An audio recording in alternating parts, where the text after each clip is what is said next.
Gold o'zi qilgan qilmishlari bilan aybli deb topilib 5 yil muddatga ozodlikdan mahrum qilish jazosi tayinlandi.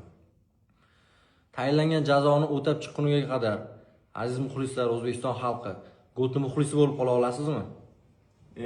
Unaqa emas. O'zbekistonni yuragiga podpisatsiya bo'lganmiz-ku biz. Dushini ve dushu. Sotilganlar otilmadi, otilganlar sotilmadi, ona. O'zbekiston alhamdulillah, mana alhamdulillah ozodlikka chiqib oldik.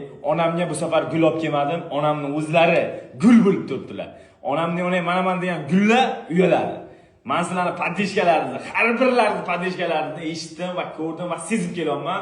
Sizlarga rahmat, kattakon. Sizlar bilan hali inshaalloh butun dunyoga O'zbekistonning bayrog'ini, O'zbekistonning nomini eshitgan payti badanni bijlatayotgan qilamiz inshaalloh.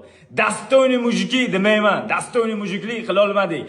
Dostoyniy mujiklik bo'layotganimizni onamizdan ko'z yosh chiqmasligi kerak edi. Порядочный mujik bo'lamiz bundan keyin. Davay mujiki.